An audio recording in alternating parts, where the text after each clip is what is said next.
Welcome to Pathetic, the podcast. Another episode, another week in the NFL. We've got a lot to talk about. This should be pretty exciting. Hopefully my video is working okay. It looked like I froze there for a second. Please, if this is your first time here, we hope you're enjoying it. Please like and subscribe if you can. If you can, rate us. That would be awesome too.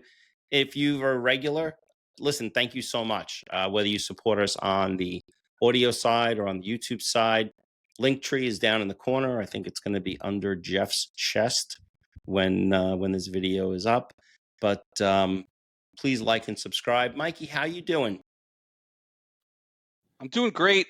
Had a great time at Oktoberfest for the Andy Durr Foundation for Kidney Cancer Research. Finished third place in the Stein holding competition. We will post a picture of me holding the Stein in my Jets polo at the country club on this episode. Tons of fun. Had a great time. Won a raffle. So excited for the day and excited for this time of year. This is my, fun time of year for sports wise. Getting ready to get into all the fun stuff here. Geoff, how we doing? Oh, doing great. We had a great time, Uncle Ted, when you guys came down. Besides an almost damn near fist fight on the golf course with two groups behind us, which we had nothing to do with, but somebody came up to us and basically wanted us to have their back. I'm like, yeah, we're going to get into a fight on the golf course. Sounds fun. But we had a great time, man. And I told you when we were out, I'm like, I wish you guys can just move down here and stay in the neighborhood. It was a great time, but a lot of football to talk about, some baseball, and let's do it, man. Let's get rocking and rolling. I'll tell you something about where Geoff is in South Park, part of Charlotte. And the best part about that is, like, once you park your car, you don't ever have to drive again. You know, unless you're driving to a golf course or something like that, you can walk to the restaurant, you can walk all over. And the funny part about that story that Geoff told about the guy telling us that there was going to be a fight, the guy walked up to me and he just goes, yeah, the group behind us, there's one guy who's getting really upset that there's a wait. And I think he's going to throw hands. So I said, well, tell him that the group in front of you is two guys from Jersey. And if he wants to throw hands, he's going to wind up in the lake. And then we never heard again from them. He probably thought we were like from the Sopranos or something. Right, exactly. Well, I never dug a hole before? What are we doing here? Yeah, exactly. Like I never dug a hole before. Yeah, and even when we were driving home, we were going through the Pine Barrens because where I live, when you get off the turnpike, you got to go through the Pine Barrens. And Geoff, your mom was saying, she goes, didn't Paulie and Christopher drop a body around here somewhere? It was the Russian. He was an interior decorator. Yes. Well, we did have a great weekend, and it was a very interesting weekend sports-wise. I want to get into – let's do the Jets real quick, okay? Because we do have – definitely I think there's more stuff going on with the Giants right now than with the Jets, but we'll do the Jets really quick. Geoff and I watched the Jet game from a sports bar in South Park, Charlotte, and – I mean, it was crazy. I mean, for the way they come back. And Geoff, I think I said it to you about 10 times. What impressed me the most about this was that it was 130 degrees on the field in Tampa. And when they were losing big, or by, 17 or whatever it was, I'm sure it would have been pretty easy to just say, okay, well, this one's gone. It's hot as heck. Let's get out of here. And instead, they fought. They battled to the point where they took the lead with like a minute 45 left. And Mikey and I are Jet fans for a long time, and we knew that was too much time. Yep. And it was not going to be good. But Mikey, what were you thinking when that was going on? So my big takeaway from that game is it's a tale of two halves. The first half, they forgot what Todd Bowles does, which is to just blitz everyone nonstop. They forgot that that's what he does, and they paid for it. And then they realized in the second half, we should probably get the ball out a little bit faster and do some things around so that we can get, around the pressure. And all of a sudden, they're starting to score touchdowns. The defense made a couple of plays. We had our amazing special teams moment. And, I'm really happy with where this team is, even at 0-3. Unfortunately, you would love to have taken one of those two games against either Pittsburgh or Tampa. I think might come back and haunt us later on in the season if we can make a run here. But the schedule really softens up. I think Geoff and I, we talked about this before the podcast, but you look at the next 4 weeks, you have a Dolphin team that is an absolute disaster. You have a Dallas team that is, I think the three of us can play better defense than what Dallas plays. You have Denver in England, which you never know what happens in England. You know, those games are always kind of weird. And then you come home and play Carolina, who's, nothing to scare about. So you could very easily be 3-4 here coming up in by week 7 and playing that Cincinnati game with a chance to really get back into your season. So obviously you don't want to be 0-3. You are what your record says you are. You're 0-3. They're still making some of the dumb mistakes, some of the dumb penalties. Michael Clemens has to go. Every he single has to be off the team. Yeah, every single play in that first half, I think, was penalized. I think they just had a deal on flags that they just wanted to throw them out as much as they could in that first half. But as good as you could look as good as you did for 0-3 in 2 of those 3 games. But again, no moral victories. 0-3, and we're sitting here 0-6 in New York again in September. Not great. So, yeah, I mean, listen, it was a hard-fought game by the Jets. After starting out pretty sluggish, I was pumped, Mike. I was telling you, even I'm not a Jet fan, but how can you not be excited after that blocked field goal? That was amazing, and it was just so clutch.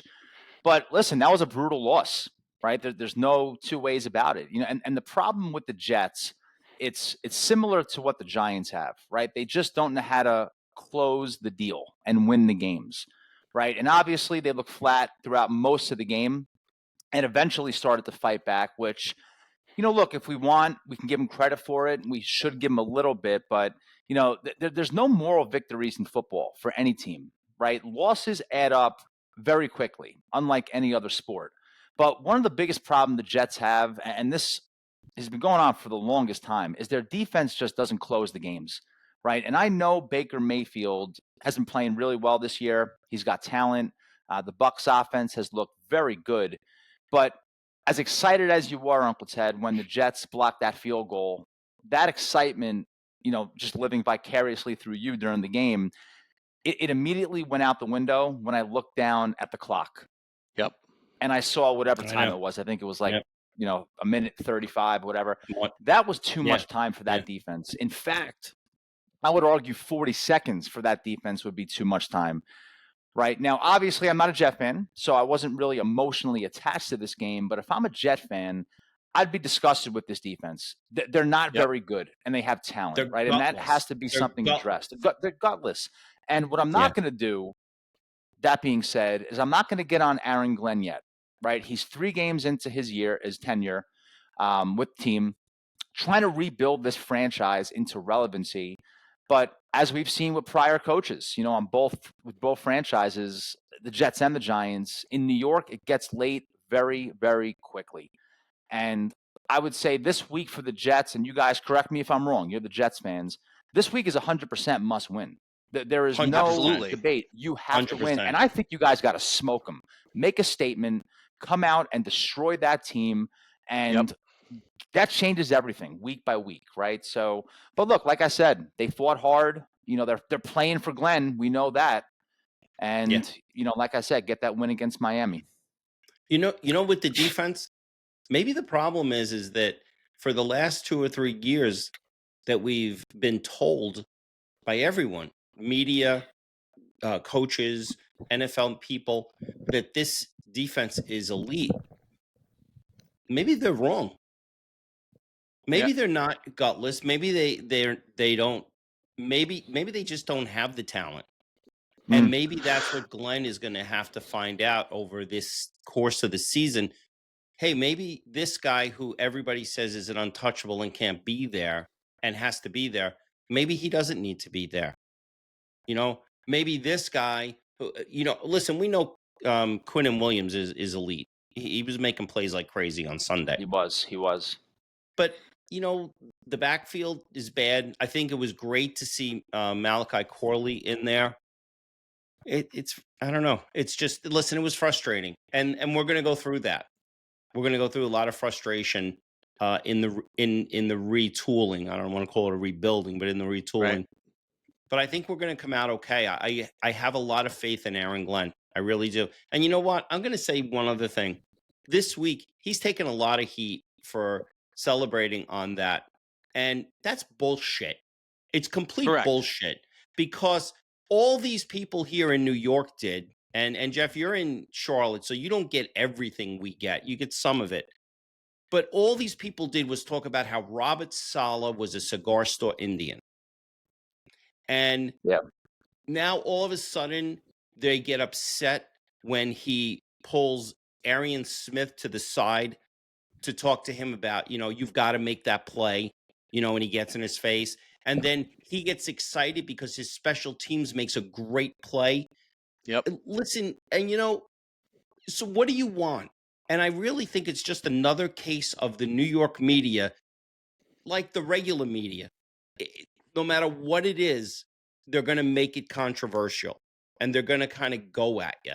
And the We've only seen way this to with everybody. stop it is to win. And that's what Yep. he's going to have to do. But as far as I'm concerned, I've no wavering on Aaron Glenn at all. I'm an Aaron Glenn Absolutely. fan. I'm loving what I've seen from him so far. I Absolutely. think Maybe I'm not a Steve Wilkes fan, the defensive coordinator, right. but I'm an Aaron Glenn fan right now. Right. And I'm happy they made the trade for another corner because Yes. on the other side they're throwing to whoever's not on Sauce, and Andre Sisco should go back and do the thong song because he is not a He's corner been that awful. should be out there. So he gave up that long throw at the end of the game to get them in the field goal range. He was playing all the way off these guys. It just didn't make sense when you're playing man and you're giving them 20 yards to get where they need to be to get into field goal range. So, but throw another corner in there, let him do his thing. Let Aaron Glenn continue to work with these guys. Again, look at what Detroit was their first year with Dan Campbell and those guys in there. They lost 11 games that season, but he was able to change the culture and bring in the guys that he wanted to bring in and make the team what it wants to be. So let Aaron Glenn use that model to do what he wants to do. But I've not seen anything from him that makes me think that he doesn't have the opportunity to be that guy.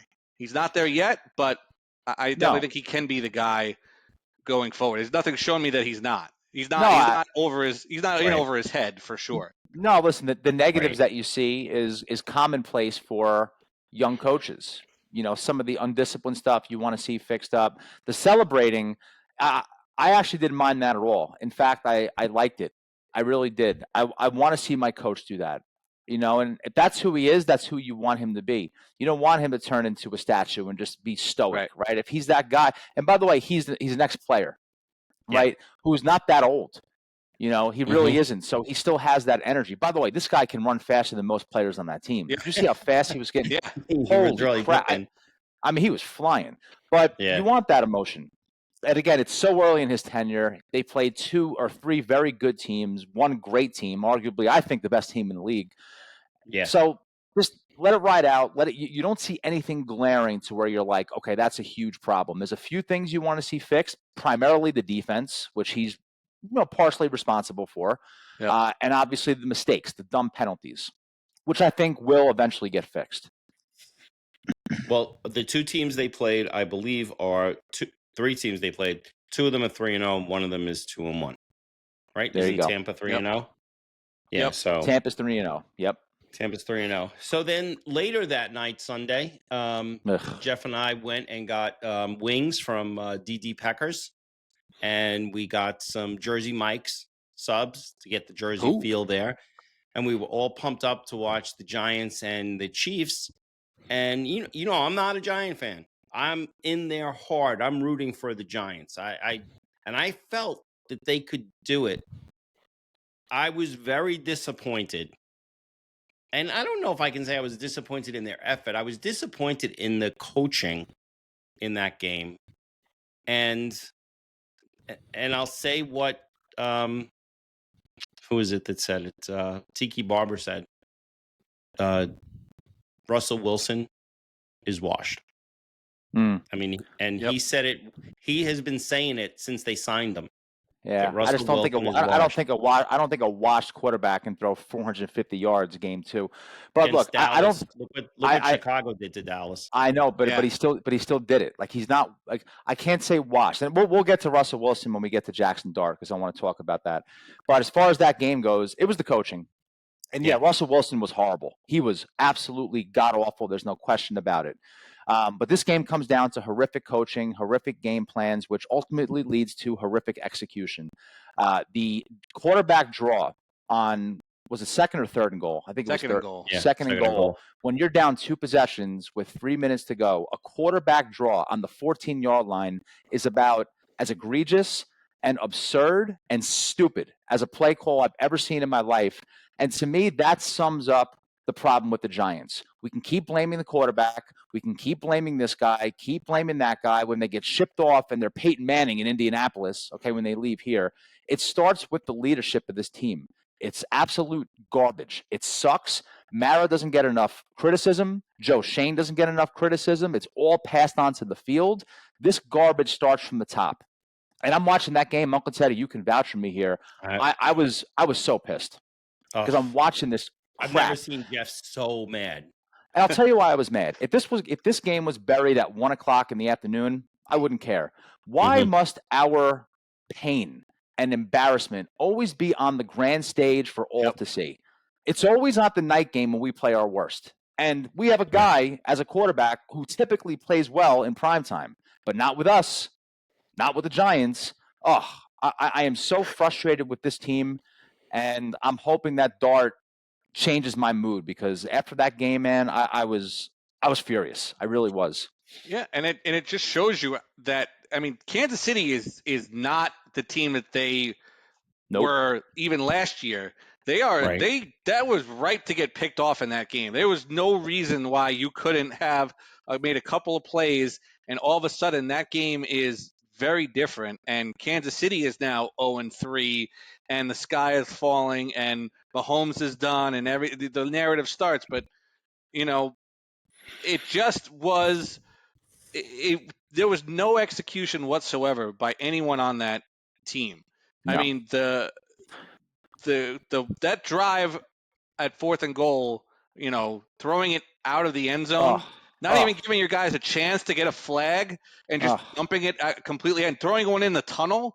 I mean, you're not even competitive at that point. Yeah, you can't do that on 4th down instead of just trying to get one in there to see what happens, then throw the interception. The game's over anyway. You throw it into the stands. I was livid, absolutely livid. Yeah, but it is what it is. Here we are. It's the Giants. This is what we do. That was just again, and I've told you, Geoff, we had a really good conversation about this when I was down there. I really don't like Dable as a coach. I guarantee you he's a great offensive coordinator. And I mean, Jets have had 100,000 great coordinators who were terrible coaches. And I just don't think, and here's my thing. Here's where he really showed, I think, a lack of foresight. Why the hell, we said this before, why didn't he make Jameis Winston the backup? Because he, in his mind, didn't he realize that in game 2, 3, or 4, that maybe he was going to have to make a quarterback change, and instead of throwing Jackson Dart to the Wolves, he could have put Jameis Winston there. And then what? If he did that this week, he could have put Jameis Winston as the starter, and then if he wanted to elevate Jackson, elevate him, give him another few games to watch, and then if you wanted to bring him in, bring him in. This is, and I like Jackson Dart, and I think he's going to be okay. This is a move of a desperate coach trying to save his job. And that's not good when that's the way he's coaching for that reason. If you're coaching for that reason, that's a problem. And me and Mike have seen that many, many, many times. But I'm hoping he does good. I think he's a heck of a quarterback. I mean, it would be nice if he would erase the Star Wars thing under his eye Yeah, come on, what are you doing? Right. My reaction, you saw it in real time because I didn't know what that was when they said it on the broadcast. I looked at you. I'm like, oh, that's great, fucking Star Wars. This is what we got. But listen, as far as the Jackson Dart thing, I stand by what I've been saying since we drafted him. I wanted to see him sit until there were 5 games left to go. Right? If you look at the last 5 games for the Giants, it's the lighter part of the schedule. Yeah. It would have been the perfect time to put him in. But I'm looking at this in 2 ways. On one hand, of course, I'm excited to watch Jackson Dart play. Sure. Right? The Giants have been boring as hell for the longest time, and now we have something to at least look forward to. So I'm not angry that he's starting. In fact, I accepted it because we knew the writing was on the wall. My concern is the reason why he's starting. Okay? Right. We will never get an answer, but it's one of 2 things. Either Mara told Dable he has to start because he saw so many Chief fans in the building, and that's bad for business, and Dart's going to bring people there, or Dable is just throwing his last life preserver into the water because he knows his clock is that close to midnight. But it's one of those 2 things. It probably is. I don't buy, and this is now to Russell Wilson, I don't buy the fact that they're sitting or that they're benching Russell Wilson because they think he sucks. Game 1, Russ got demolished at the line of scrimmage, right? A rookie like Dart would have had 5 fumbles and 5 interceptions in that game. Game 2, Russ has one of the best games we've seen from a quarterback in years. And game 3, he was awful, right? So I don't think those 3 games justify benching him because you think he's bad, right? And it's going against the plan that you had from the beginning, right? The plan was to keep Dart on the sideline for as long as possible. And now they're just making this move in a very rash manner because they're desperate, right? Now, that's not to say that Dart's not going to go out there and ball. He might. He might kill it, and this ends up being a great decision. But it's too early because this team sucks, okay? The team sucks. So now you're putting this kid in to a mess when you really should have waited till the end of the year. But look, don't misconstrue what I'm saying, right? I'm pumped to watch him. I'm excited that we have him. And now, listen, it's go time. As Izzy Mandelbaum would say, it is go time, right? Yep. So let's see what he's got, and I'm ready, man. I'm all for it. Yeah, I think it's time to see him. I think you need to. I think the Chargers are a good team. I think it's a good test for him, but it's good to get him his feet wet here, and then luckily the following week you played New Orleans in New Orleans, so I think that's a great second game for him, maybe a learning game. Maybe he learns a little bit in the first game and then comes out and does really well in New Orleans. But everything you've seen from this kid, you got to love everything that's happened, no matter what he says, what he's done in the preseason. Now, you can say whatever you want about the preseason, but he was electric. He played his way into the second string. They couldn't not put him there after what he did in the preseason. So, it's time to put him in. You're not going anywhere with Russell Wilson as your quarterback as much as you want. He still may have some things left. He still may have a game or two like the game he had in Dallas, but you're not going to see what Jackson Dart is unless you put him in there against real competition. So I'm excited to see the game. I'll be watching for sure and see how he does against this Charger team. Yeah, and I think the biggest issue with this game, I really, if you were going to start him early, I would have preferred him to start against the Saints. This way you give him an easy or easier game. But the problem that he's going to have here, he's going to have to keep up with Justin Herbert, right? So this is going to be a potential, shootout. And that's going to be his first game where he has to keep up with a quarterback that's probably going to drop 35 on us, right? So I think you're going to see some bad things from Dart this week. You'll see some good things, but you're going to see mistakes. And maybe to your point, Mike, now that I'm talking about it, maybe now's the time to get it out, right? That's not a crazy thought process, right? Put him into a tough game where he's got to keep up with an elite quarterback, and then you can diagnose some of those mistakes moving forward. That's a way to look at it. But listen, make no mistake about it. This is a tough first game for Dart because it's also in his home base, right? Which is a lot of pressure. He's going to have the fans there for him, family, friends, all coming out against Justin Herbert and John Harbaugh, who's game planning as we speak. Yep. That is a rough first go. But if he comes out, guys, and he finds a way, and I'm not saying he will, If he finds a way to have a great game and the Giants win, he's going to be the king of New York for at least a week. I mean, he really is. Like, that is going to be a huge, huge feather in his cap. So we'll see if he does it. I don't know. It's a tall order, but I'm here for it. I'm excited. You mentioned Justin Herbert a few times, but honestly, the thing about San Diego, about the LA Chargers, their defense is phenomenal.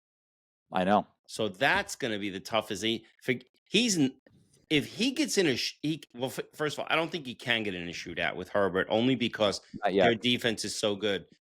You're going to have to hope that the Giant defense kind of keeps the game close.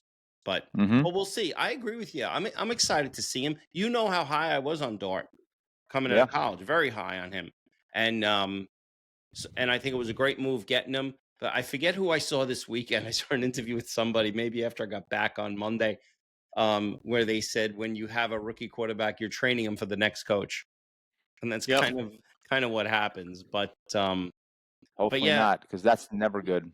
Yeah, I know, but you're right. Also, earlier you said about the Jets smoking them, and it's now Wednesday of the week. We haven't heard yet about Justin Fields and the concussion protocol. We'll probably hear tomorrow because it's a Monday game, so everything's kind of pushed back a week. But yeah, so it's going to be an interesting weekend coming up. It's going to be an interesting weekend too for baseball. Two opposite ends of the spectrum. The Yankees are pushing to try to win the American League East.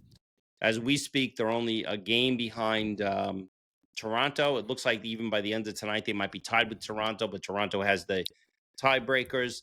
It's going to be really interesting. And on the other hand, the Mets are fighting to just stay alive in the playoffs, which is, to me, an absolute disgrace. And I can't even tell you how annoyed I am about the Mets this year. And I'm annoyed mostly with what David Stearns did with this team. And I don't think he did a really good job.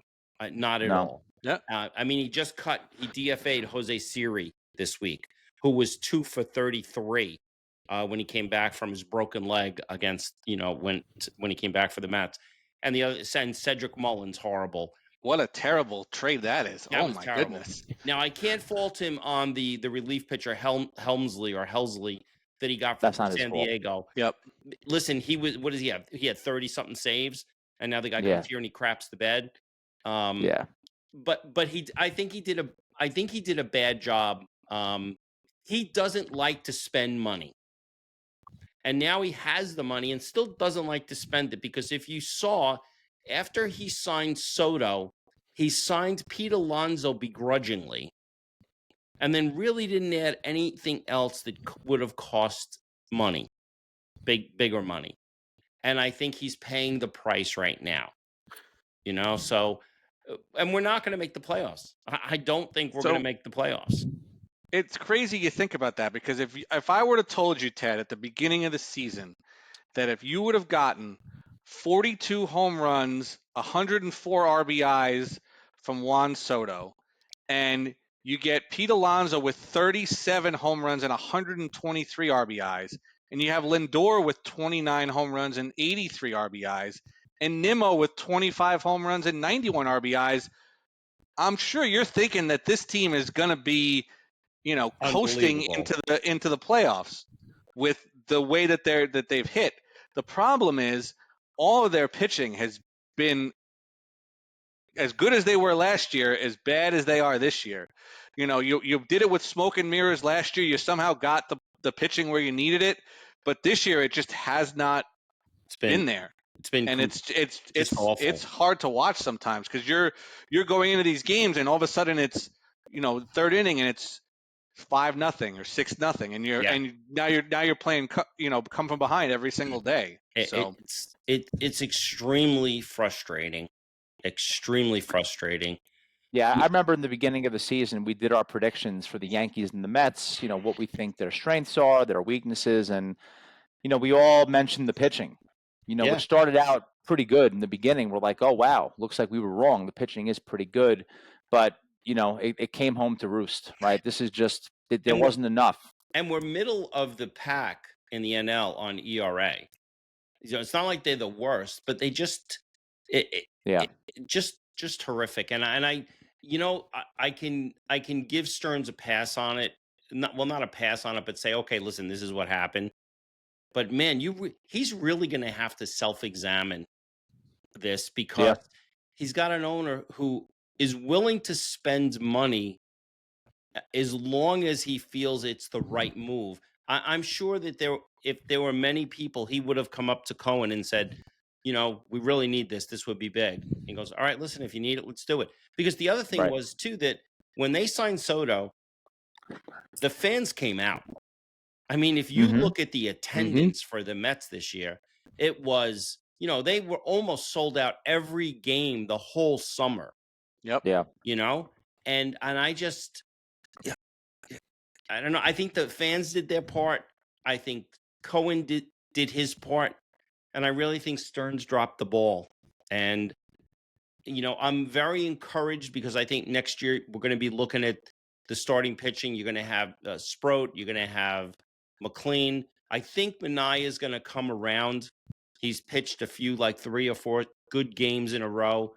Mm-hmm. I think they're going to have to convince Holmes to go to the bullpen. I really do. Jonah Tong may start the year in AAA and then come up. So I'm looking forward to that. That's good. Let's add another veteran. But good Lord, what are you doing? This is New York. It's not Kansas City. Mm-hmm. It's not Kansas City. And we used to say that to the Wilpons. Now we're saying it to the GM. It's not Kansas City.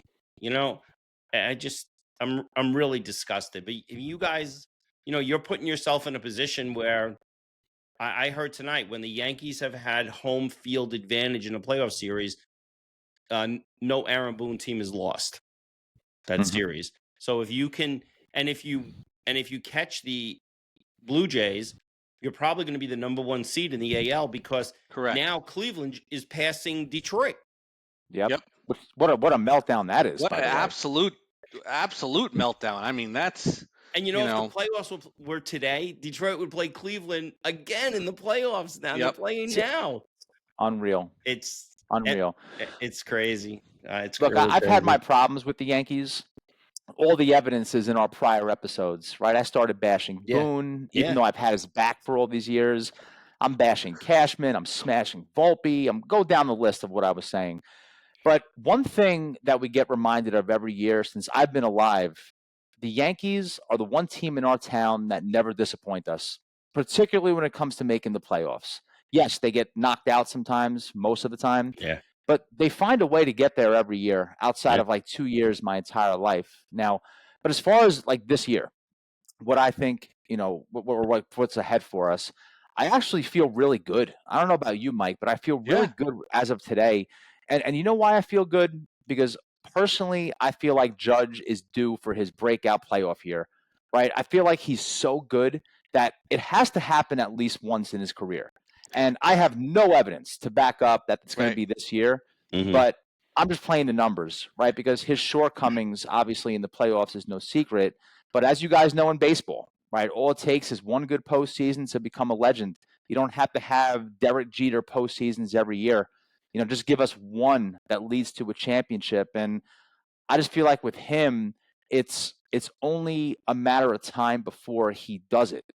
You know what I mean? And I'm not saying it's going to be this year, but I feel like it's been so bad for him in the playoffs all these years. His time is going to come. He's too good for that not to happen. Why not this year? Yeah.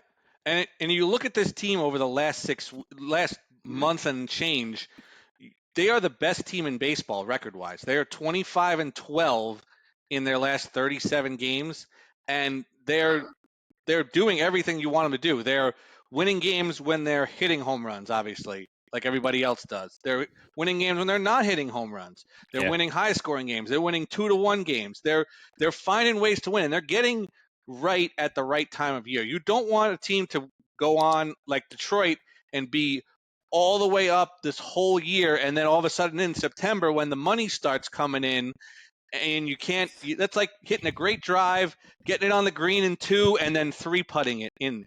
I would rather shank one off onto the rough, hit a great approach shot, bang in the putt for a birdie or a par, and go from there. This is the time of year when you want to be playing well, and the Yankees are playing they're arguably their best baseball of the season right now, and they're going to catch Toronto. I'm going to touch the money here, but they're going to catch Toronto, and they're going to be the number 1 seed in this division.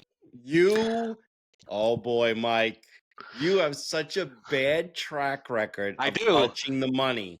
I know, Jeff. You have no idea. You might as well have taken that money and just ripped it in half, Mike. What the hell did you just do? He has touched the money so many times, and it's never been good. Nope. Oh, nope. I actually, since he touched the money, it's already dirty, so I'll touch it too. Yeah, I'm in 100%. I feel like they're gonna do it. I do. I feel like because they're playing hot right now, right? Yeah. And that's what it's about. I know they lost. What was it? Yesterday they lose. No, they won yesterday. They won. They won yesterday. They came back and won that game. Yes, you're right. They did. But listen, they're hot right now. They're playing well. And I believe Toronto is losing right now, right? 7-1. They're losing 7-1. So they're going to be tied. They're going to be tied tonight. Yep. The writing's on the wall for it to happen. So we'll see. Oh, touching the money. Got to do it. Money. So last week, we made. Well, why don't we do this, Mike? Why don't you do your mush picks right now from last week? I have the results here. If you don't, I do. They were not great for the 4-team Canadian Football League parlay. We won a whopping 1 out of 4. Yeah. Winnipeg Blue Bombers covered the spread and won outright against Ottawa. Yes. The big stinker was the Calgary Stampeders -6 got blown out by 30 against the BC Lions. And then Montreal are such a fraud team. Yeah. Because I follow Canadian football. Yes. They are such frauds. Yep. And then Montreal and Hamilton both won, but did not cover the 6-point spread. So 1-4 for Mikey Mush last week, but we're going to get back on the horse here. We're going to go out to pretty off the beaten path here. We're going to go to women's NCAA field hockey. We're getting towards the championship season here. Big games this weekend, a rivalry weekend in a lot of places. So I have a 3-team women's field hockey parlay. I'm going to take Princeton -1.5 against Harvard. I think Princeton is much better at these kind of sports than Harvard typically is. And, I like Princeton's colors better. So we'll take Princeton. All right. I'm going to take Michigan +1.5 against Maryland. And I'm going to take Syracuse -1.5 against Duke. 3 games. They're all on Friday afternoon. Get off of work. Put on some women's field hockey on, ESPN 35 or whatever channel it's going to be on. And let's have some fun here and try to win some of these. Let's get back on the horse here with Mikey Mush's picks. Sure. All right. So we got Princeton, Michigan, Syracuse, and the Mikey Mush women's field hockey taking place on Friday. Yeah. Now last week when we make our 3 picks in the NFL, Geoff went 2-1. He had the Chargers and he had the Steelers, lost on Dallas. I was 2-1. I had the Chargers in Arizona and lost on the Cowboys as well. Mikey Mush was 1-2. He won on the Chargers, but he lost on the Raiders and the Falcons, which the Falcons were an embarrassment. Yep. An embarrassment. Real bad. So after 3 weeks, right now, I am at 7-2. Mikey is at 6-3. And Geoff is at 4-5, but making a comeback after starting 0-3, he's 4-2. So he's making a comeback. So now we will give you our picks for this coming week. Let's see who wants to go first. Well, Geoff, you're in 3rd place. You want to go first? You all right with that? Yeah. All right. Yeah, of course. All right. All right. So your picks. First game, I'm going to go Bears -1.5 over the Raiders. That was a great win by the Bears last week. And I think they're going to ride that into this week. I know Dallas, their defense isn't great, but the Bears still had to win that game, and they did. And they looked really good. Caleb Williams looked really good. So give me the Bears -1.5 over the Raiders. I'm also going to go Ravens -2.5 over the Chiefs.